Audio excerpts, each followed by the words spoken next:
Hello friends, welcome to Young Wisdom. In today's video, we'll talk about abortion. Abortion is the topic which I've never covered before. And I've never thought about making a video on abortion. When I had a talk with a friend who is an active member and an active representative of pro-life, I got to learn that abortion is something which I also needed to study on, which I needed to research and study upon. So I thought, what if I study on abortion and make a video on abortion? If you are new to this channel, my name is Tiling Choli Sangdam, and in this YouTube channel, I cover topics related to philosophy, psychology, and religion. And so if those are the topics that excites you, you're in the right place, you are welcome. Abortion, we know, is an inconclusive topic, and we know that there are lots of debates between pro-life and pro-choice on deciding whether or not abortion is morally wrong. In this video, I'll pour out my thoughts on whether or not I think abortion is morally wrong. Let's quickly go through some of the states on abortion. Here are some of the available statistical data that we see on abortion. Some of the most recent statistics estimated that about 56 million induced abortion occurs every year worldwide. There are over 213 million pregnancy cases annually, and out of which 56 million cases of abortion is a lot. What about in India? In India, approximately 15.6 million abortion occurs annually, which is the rate of 47 abortions per 1,000 women, that is between the age 15 to 49. Now let's talk about Nagaland, the state that I am from. In Nagaland, according to HMIS, that is Health Management Information System, 3,152 abortions were conducted in Nagaland, that is from the year 2015 to 2016.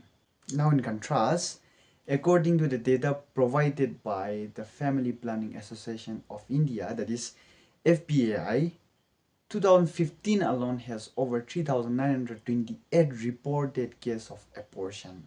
So big difference, hundreds of difference. I've read an article from Morong Express on abortion in Nagaland, and in the article it states that according to a leading gynecologist in Kohima, the number of abortion in Kohima is 20 to 30 on daily basis, which is an estimation of about 10,950 in 365 days, and which occurs every year. And Dimapur will almost amount to 100 per day, 100 multiplied by 365 days. And that's the case in Dimapur alone. Now, these are usually the reported cases, abortion cases. They are unreported abortion cases. And usually unreported cases are from private clinics and private hospitals. And now here I'm talking simply about the cases in Kohima and Dimapur. Now, you can also think about all the reported and unreported abortion cases in all the districts in Nagaland. How much do you think the abortion cases would be in Nagaland? It's a lot. So I do think that abortion is an issue which has to be taken seriously. Dr. Kiza Zaro, I hope that I'm pronouncing the name correctly. I do not know much about Dr. Kiza Zaro, but I suppose that Dr. Kiza is from Bethel Medical Center, who says that 95% of abortion in Nagaland are a product of sexual promiscuity, which is compounded by the stigma of having child before marriage. Even in Nagaland now, sex has become a casual thing. Even Nagas have kind of normalized casual sex. Now we no longer consider sex as a sacred. In Nagaland, we know that we have the stigma towards having a child before marriage. Those issues are leading to mounting amount of abortion in Nagaland. So Dr. Kiza also estimated that 4% of abortion is mostly because parents have too many children and they cannot afford. We know the consequences or the outcome of sex. And when pregnancy occurs as an outcome, a lot of parents in Nagaland, because they have too many children, and too many children sometimes are a burden because of financial constraint and resources, so they have to undergo pregnancy termination. Now, according to Dr. Kiza again, only 1% in Nagaland emerge out of genetic abnormality or rape case. And a lot of times people generalize and normalize termination of pregnancy, rape cases as an excuse to normalize abortion. 1% in Nagaland emerge out of genetic abnormality or rape case. So, of course, all these are usually the reported case. They're also unreported cases. Now, as we know that in India, abortion is legal. It is legalized. So, the Indian Parliament passed the Medical Termination of Pregnancy, that is MTP Act, in 1971. So, the sole purpose of MTP Act 1971, or the goal, was to regulate and ensure safe abortion, to ensure security and safety during abortion. So that was the goal of this MTP Act 1971. The act allows an unintended pregnancy to be terminated up to 20 weeks gestation.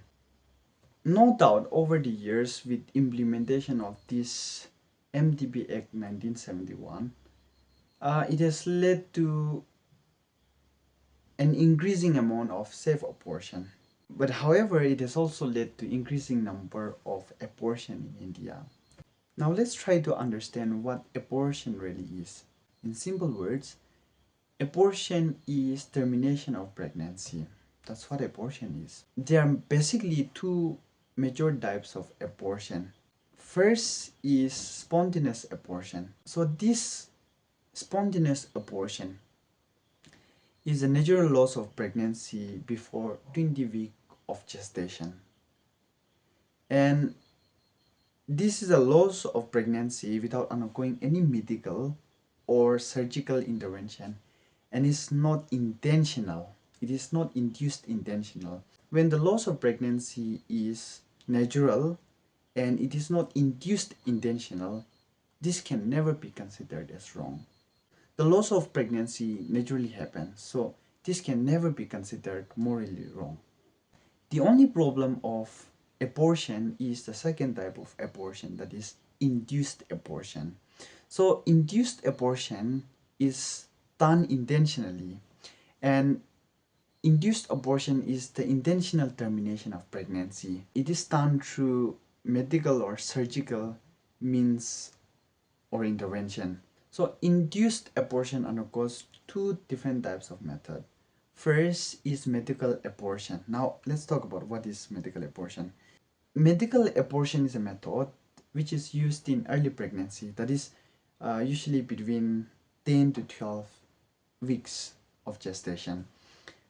In medical abortion, there are two major types of pills that are used to terminate pregnancy. The first pill that is used to terminate pregnancy is mifepristone.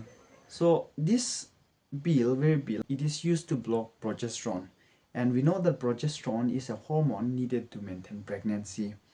And in simple words, progesterone keeps the womb healthy and supports the growth of the baby.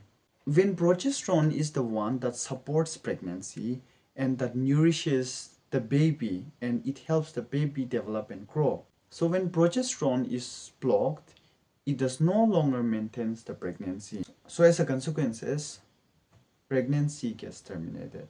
So the other pill which is used is misoprostol, and it causes the uterus to contract. So in layman's word, contraction of uterus is like it makes the womb squeezed and push everything out. So when uterus, or in other words womb, gets squeezed, everything is just pushed out. It expels the embryos or the fetus out. It is similar to the natural process of losing pregnancy or terminating pregnancy, but this loss of pregnancy or termination of pregnancy is done using misoprostol. Now, I do think that abortion has to be done when there is medical or pregnancy complications which might be life-threatening and might potentially put mother's life at risk. But to share my opinion, bringing up different studies on whether or not I think abortion is wrong, it is necessary to make the definition of life very clear.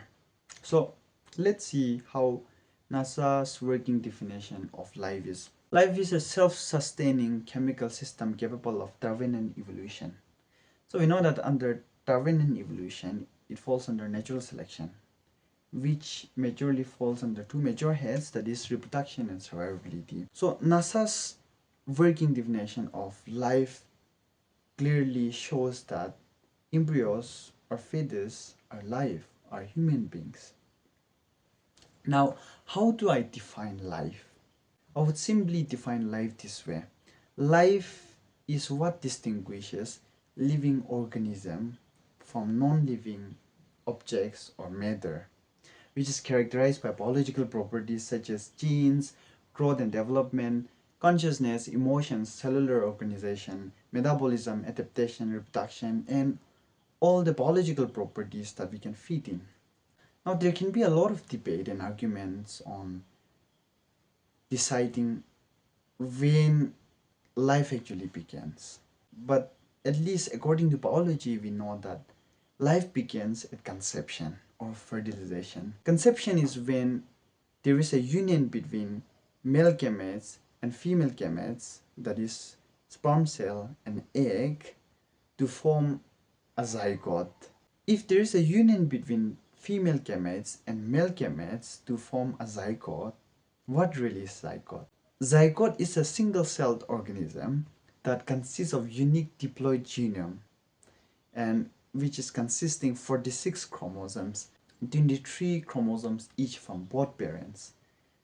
And we know that out of 23 paired chromosomes, the 23rd paired chromosomes are the sex chromosomes, which determines the sex of the child. Whereas the 22 paired chromosomes, which are called the autosomes, carries genes that controls body functions or body development. As said, there's a big debate and arguments between pro-life and pro-choice on defining what life is, or on defining what human beings are, if they would even consider zygote as a human being. Most of pro-choice activists would argue that life is when it is capable of consciously regulating on its own, or in other words, life is when an individual has a conscious potential. So if that is the standard for an individual to be considered as living, or for an individual to be considered as human being, then the question is why the single cellular organism undergoes through process of development.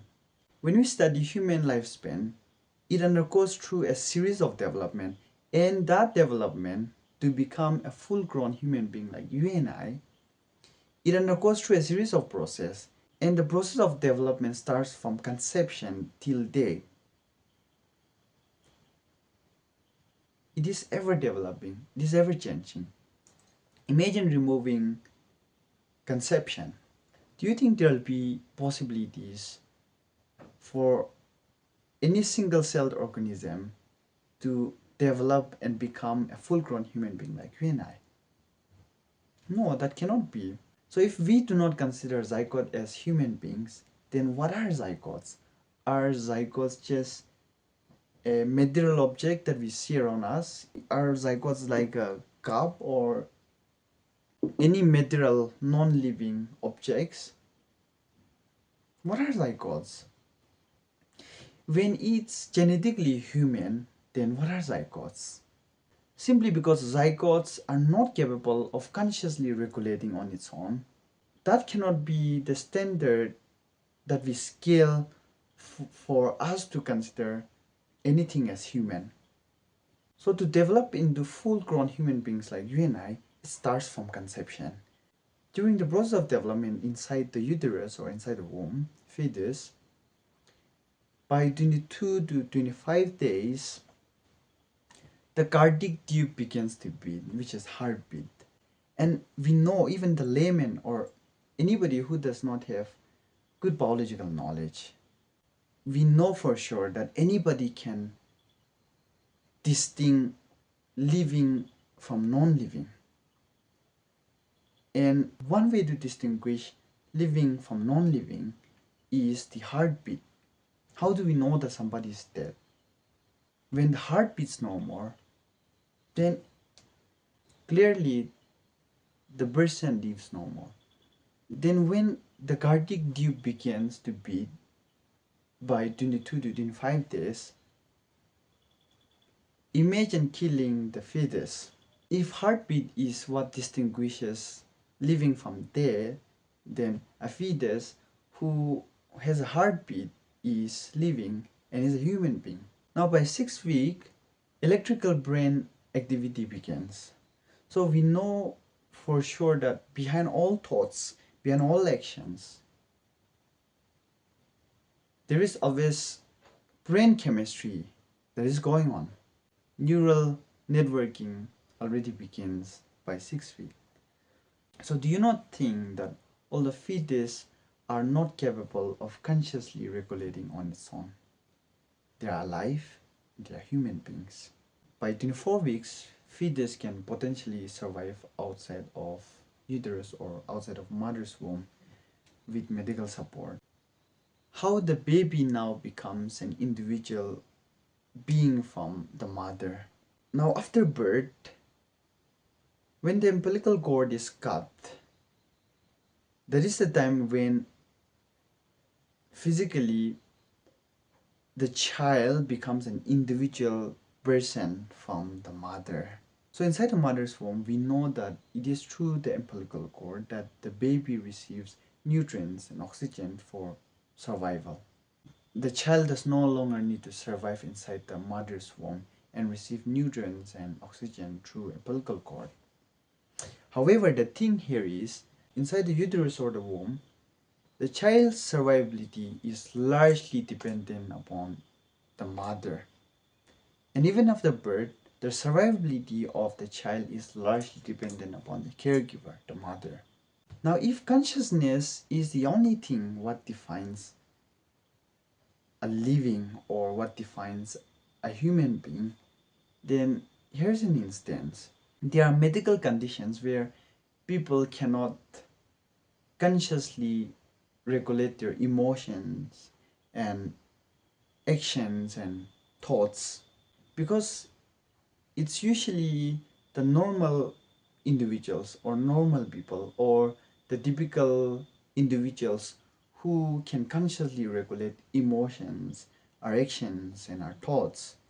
But imagine people with conditions like epilepsy, schizophrenia, autism spectrum disorder, ADHD, Parkinson's disease, and a lot of other conditions that you may put in, which stops them from consciously regulating their emotions and actions and thoughts like you and I, like regular, typical individuals. Because they are not able to consciously regulate their emotions, actions, and their thoughts, would they not be considered as human beings? Because as much as the embryos or the fetus are not capable of consciously regulating on its own or that they do not have conscious potential, so as people with such conditions, will they not be equally considered as human beings? Do they both not have equal rights to experience life, to survive? And what if we kill individuals with those conditions simply because they cannot consciously regulate on their own? What if we kill them? Will that not be considered as killing a human being? Will that not be considered as murder? And if we do consider those as a murder or killing a human being, then why not we consider killing fetus as killing a human being or a murder? And we never know what the fetus might become. We never know the future of the fetus. So when the fetus have a future too, do they not deserve to live? Do they not deserve to undergo through a series of development or a process of development? So I would say that abortion is not just the killer of life, abortion is also the killer of future.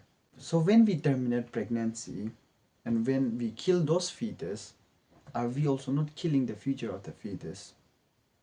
That's my other question. Usually the major thing that generalize and normalize abortion are the rape cases.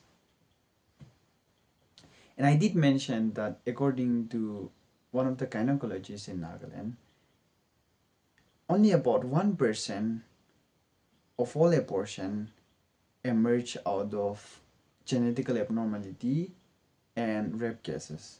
When 1% results out of rape cases, then how do we generalize and normalize abortion using rape cases as an excuse to promote abortion? Thus, the unborn who are unable to stand for their rights, who cannot speak for their rights, do they not deserve to live?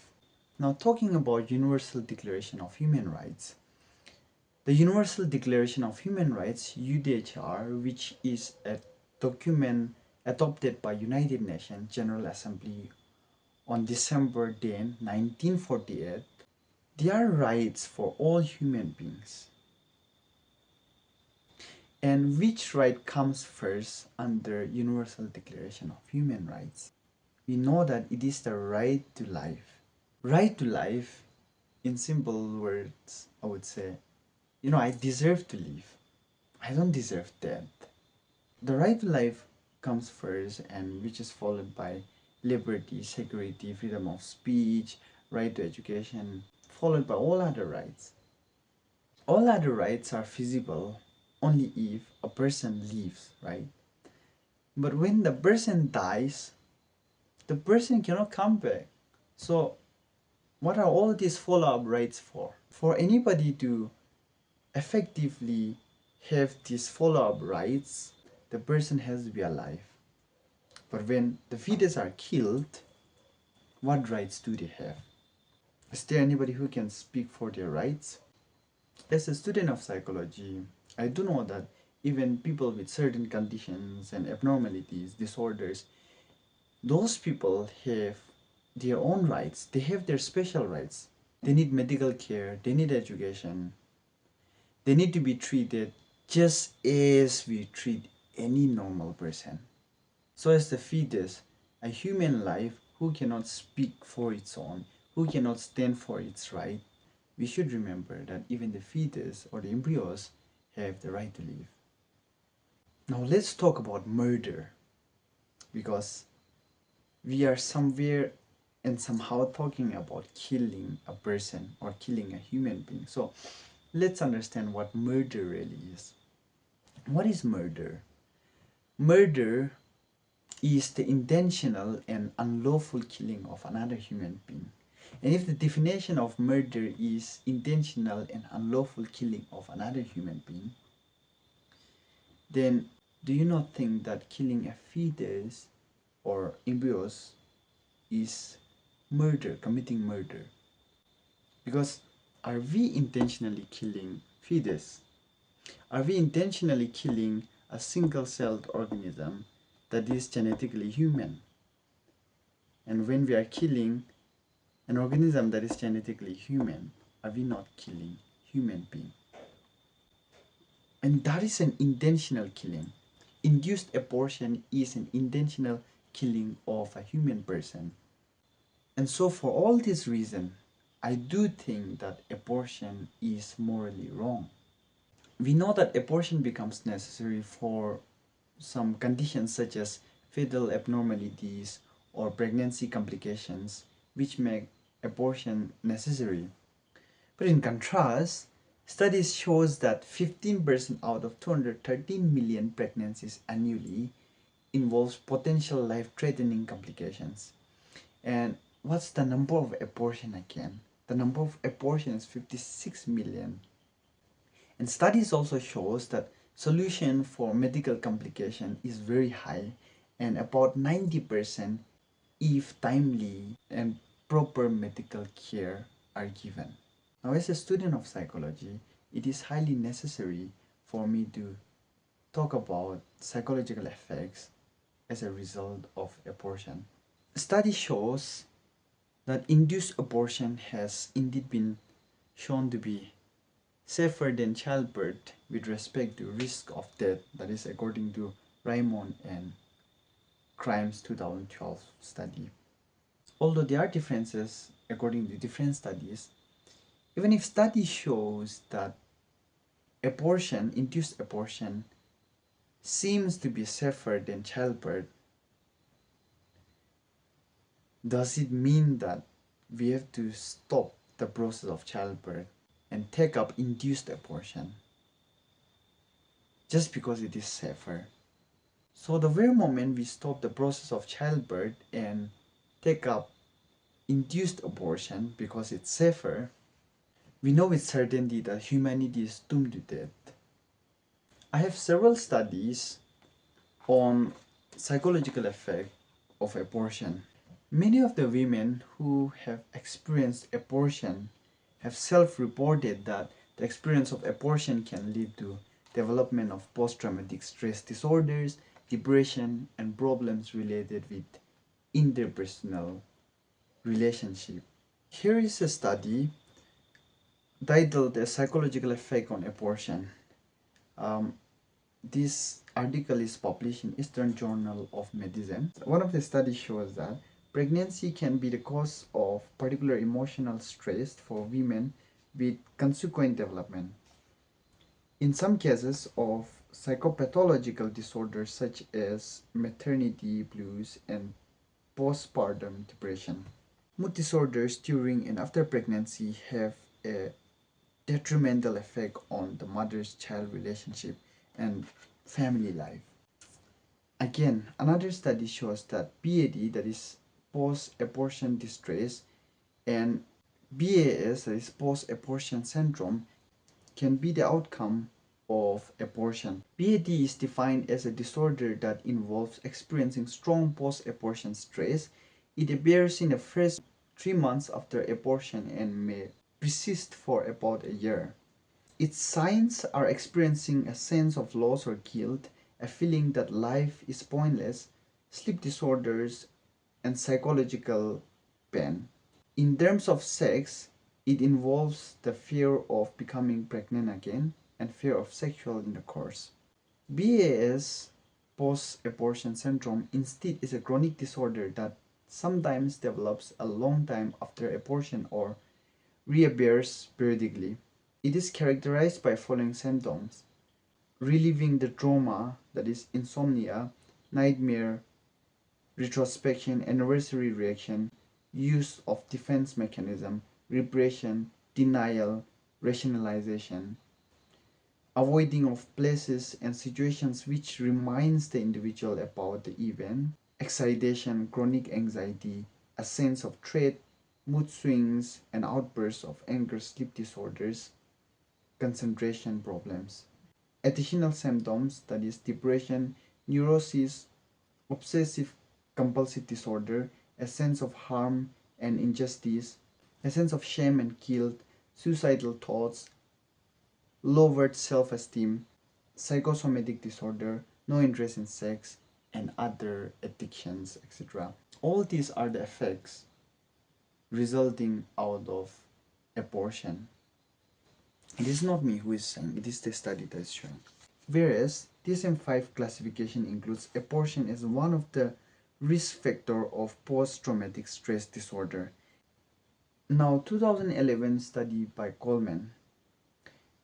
This study, which analyzed later studies from 1995 to 2009, suggests the high risk of certain psychiatric disorder after termination. So the study shows very high risk of developing certain disorders after pregnancy termination. Study conducted by Howard and Scraper 2017 shows that depression rate is almost the same between women obtaining an abortion and those who denied an abortion, and the rates of anxiety symptoms are higher in women in whom abortion care has been denied. Of course, developing all these disorders can be highly depending on the care that women receive from partners and family and surrounding, because receiving no care and receiving no comfort from partners, family members and close ones may also result to developing different kinds of disorders. Now here is another study by Lowenstrand. This study compares the stress level between parents who underwent abortion through surgical method and another parents who underwent through pharmaceutical method. The study found that patient group who underwent pharmaceutically induced miscarriage showed a higher tendency to develop obsessive compulsive reactions, had a stronger sense of guilt, and showed more sensitivity. This is the last study that I want to refer to, a study on the impact of couple relationship and sexuality. In this study, the participants were only those who were planned for pregnancy termination. So here, there were over 658 males and over 906 females who participated in the study. The study shows that the experience of termination in a previous relationship hurts the next one. Termination in a current relationship increases the frequency of argument about children by 116% in women and by 196% in men. Besides, it increases the number of sexual dysfunction in women by 122 to 182% and the number of conflicts that family members by 80%. Solian studies showed that twice as many women who underwent abortion were not married. He also showed that if they were married, the likelihood of divorce was 37% higher. So, wow. The study shows that if the participants, that is 10,847 participants who have experienced abortion were married, then the likelihood of divorce was 37% higher. It is no doubt that abortion has huge mental effect and it can lead to developing different kinds of disorders. Knowing that abortion is an inconclusive topic, we can go debating on and on. And you have the freedom to agree with me or disagree with me, or agree with somebody or disagree with somebody on abortion. But I do think that abortion is morally wrong. I do think that abortion is a killer of life, and abortion is not just a killer of life, abortion is also the killer of future. And so I stand by my statement that if you don't condemn evil, then you promote evil. Imagine a girl child of 15 years old is raped and impregnated by the rapist. Now I do think that committing such crime,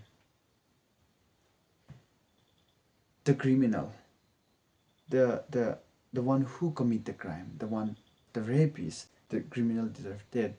The criminal deserve life sentence.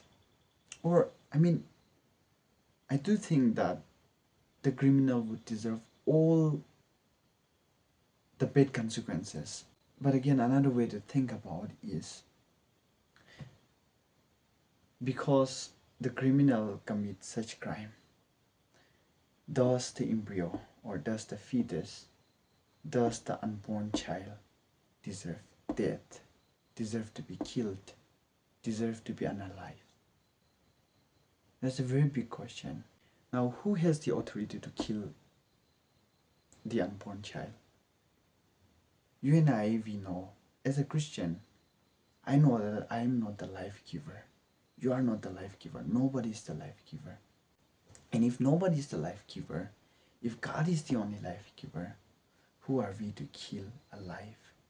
Of course, I do know that there are lots of consequences as a result of teenage pregnancy and as an outcome of rape cases and things like that, which are horrible things to imagine, which are painful things to imagine, and I'm sure which would be a very traumatic and difficult thing for any girl child or any woman to undergo through.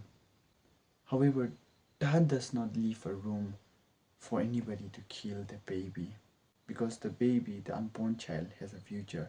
The fetus, the embryos have a future. They have the right to experience life. And so, although these are difficult things to imagine, we do not have the right to kill anybody.